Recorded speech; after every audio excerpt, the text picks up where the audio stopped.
So thank you all for being here, and of course thanks to NATO and to Anne and Shane and Nick and all of the Creative Time staff for bringing us all here and allowing this to happen. It was a lot of work, and I feel a huge privilege to be a part of this day and to stand in front of you today, this morning. I know with these kind of things, I was noticing already that they tend to start a couple of times, and I know that we're all eager to kind of get to the meat of the presentations, and so I will try to stay on the short end of my allotted time for this keynote address. A couple of things first about keynote speaking. I've never been a keynote speaker before. To start maybe a habit of keynote speaking at an event like this is a little bit daunting in part because there are, of course, a room full of colleagues and heroes and strangers who I've never met but want to meet. And in many ways, it could be any of you up here giving this keynote address. And so, in a sense, what I want to do is not speak for all of us and not try to kind of create an umbrella.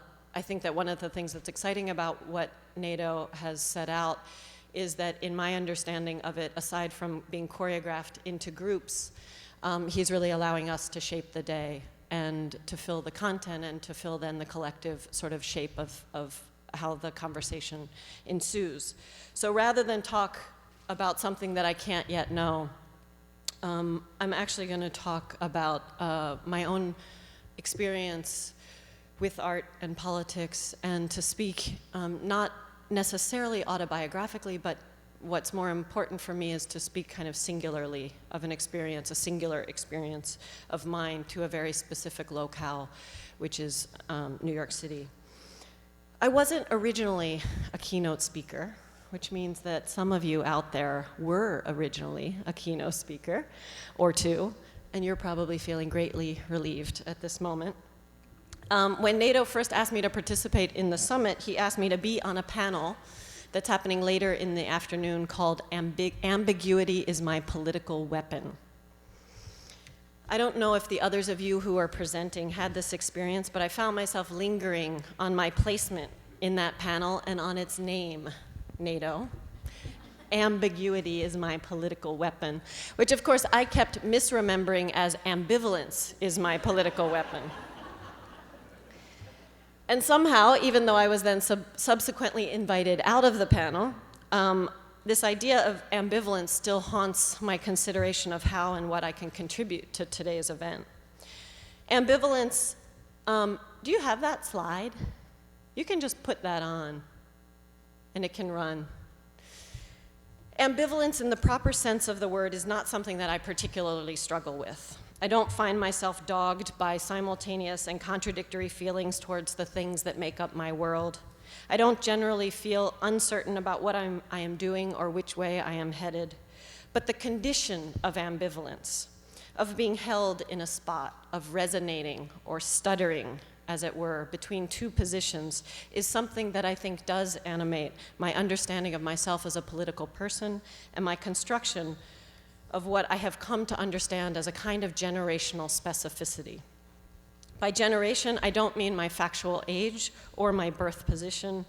The marker that I find more determining in terms of my generational specificity is the date, the year, 1991, that I arrived in New York City. My arrival was accidental in many ways. I was in college, I was studying in Maine. I was studying anthropology and journalism.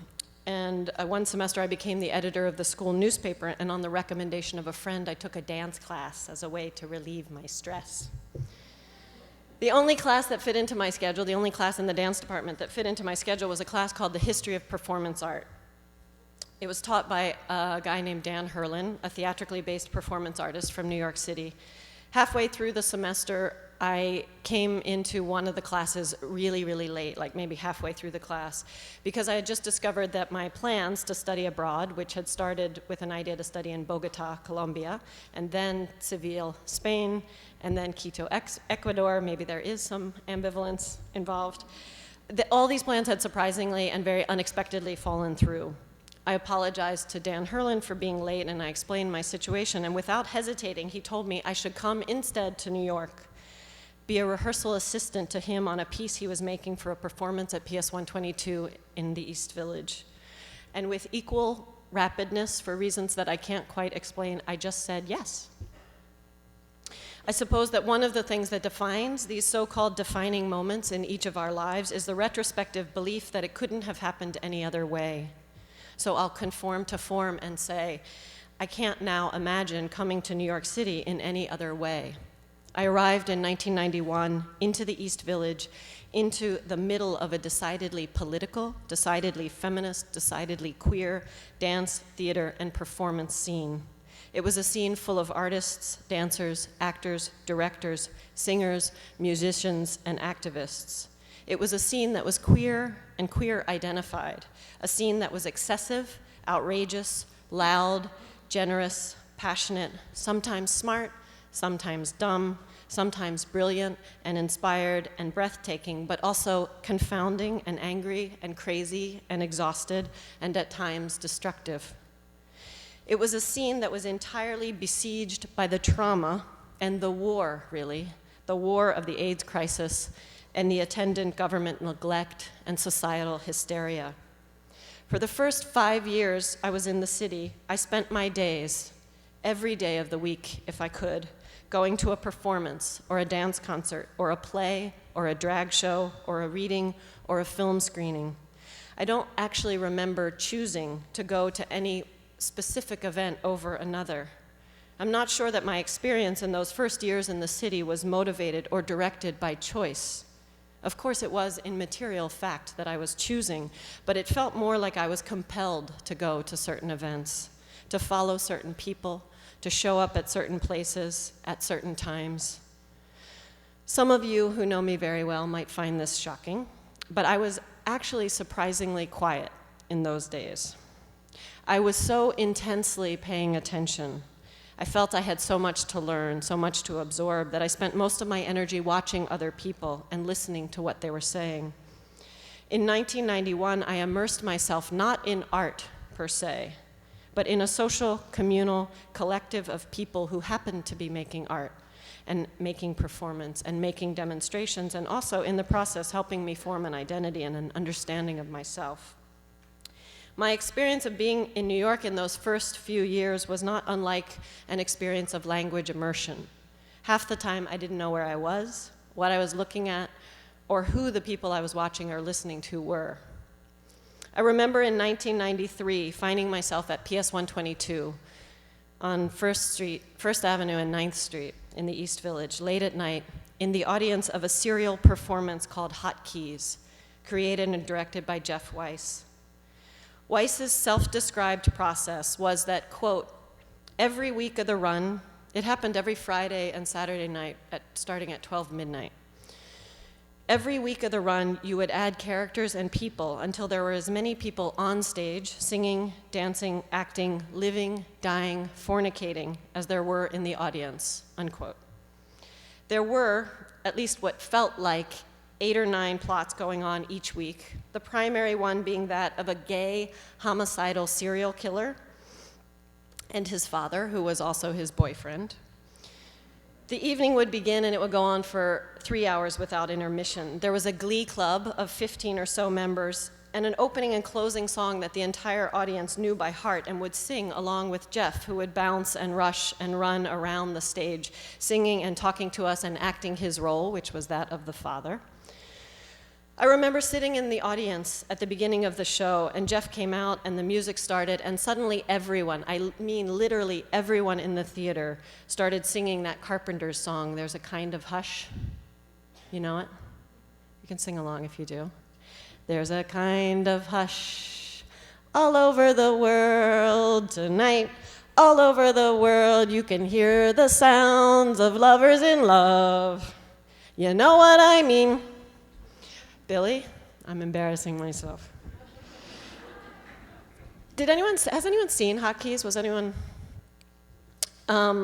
Most of the audience came every week They came because they loved Jeff and they loved Hotkeys, but they also came because something was happening in the room that exceeded all of us, but that also depended on all of us. The us in the audience and the us on the stage. I'm not sure I can fully find language to describe the experience of that show. It has stayed with me for a very, very long time.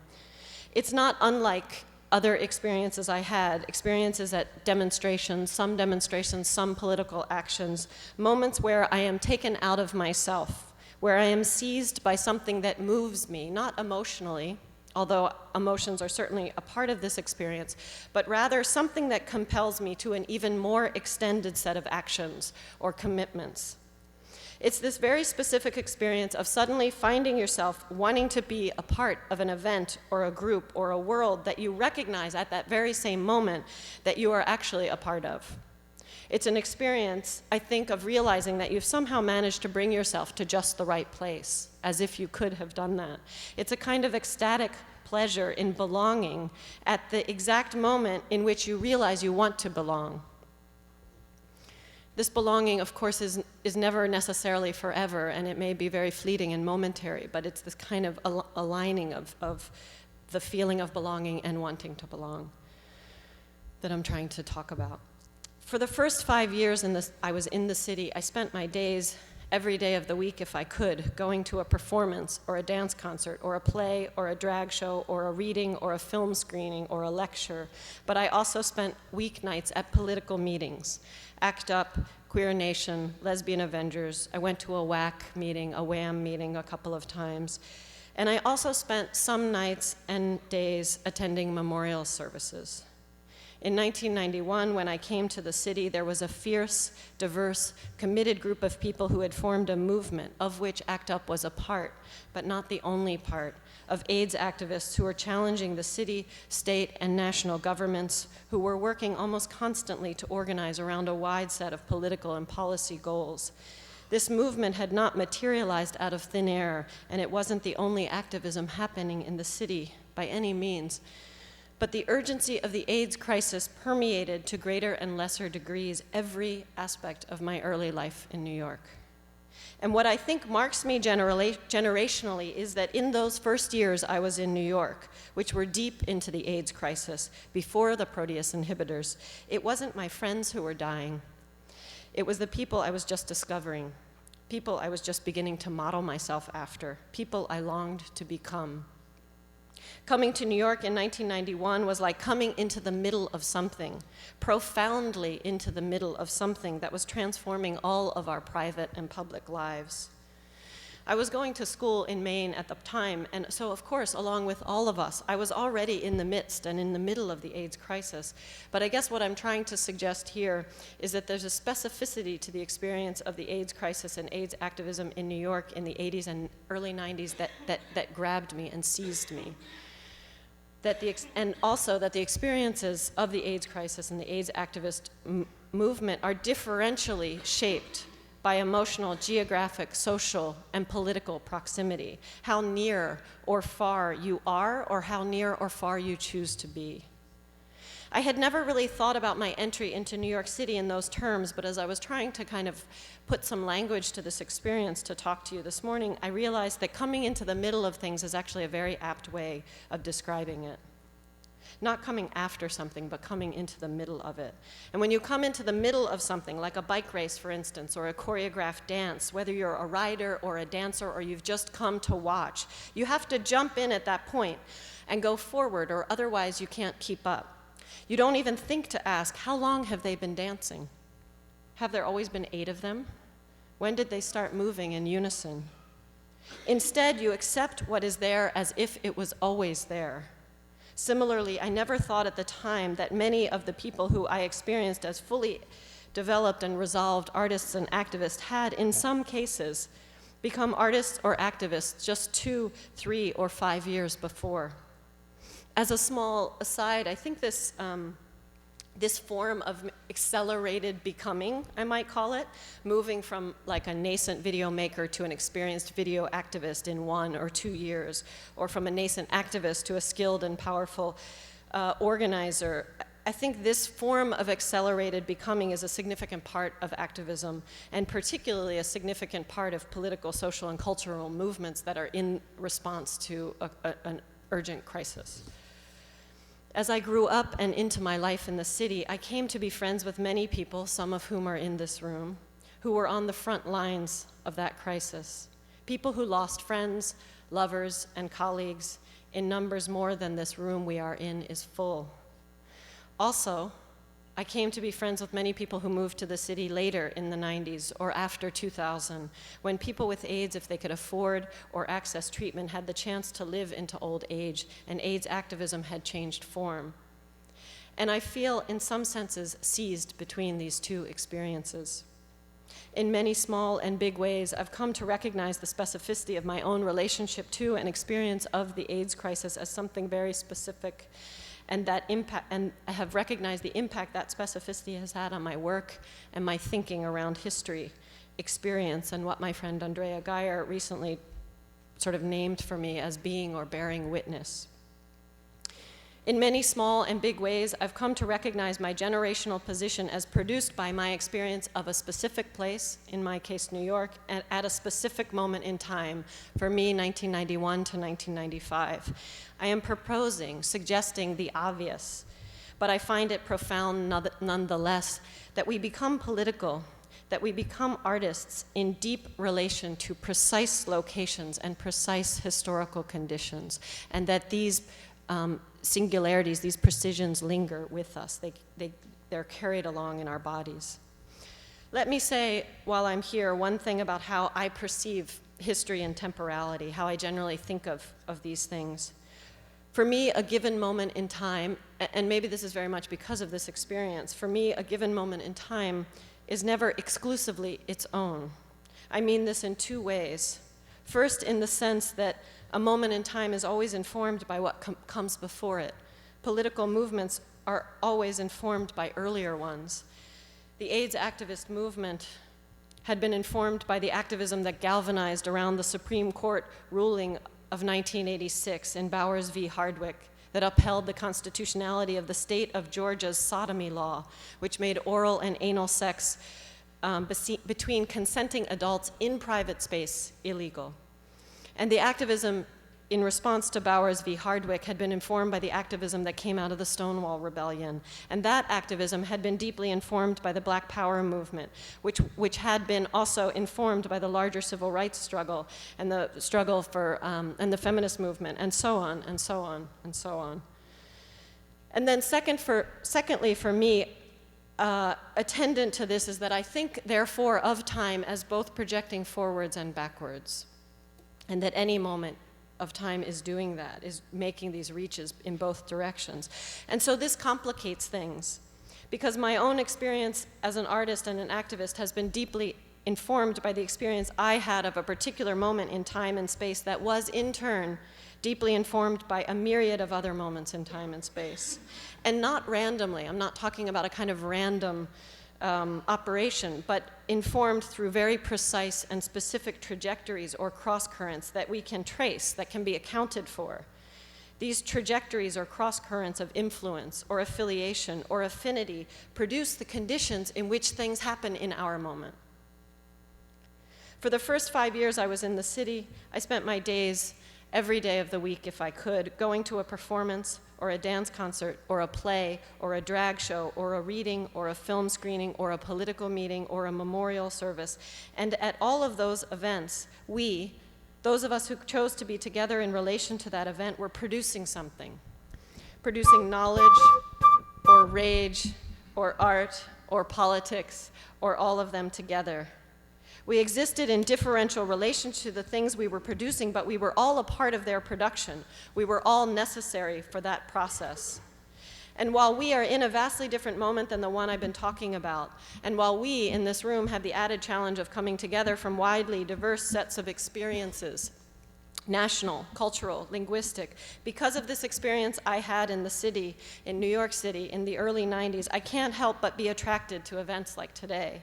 I can't help but always feel the potential for something big, for something really big to happen when people get together like we are together today. Thank you.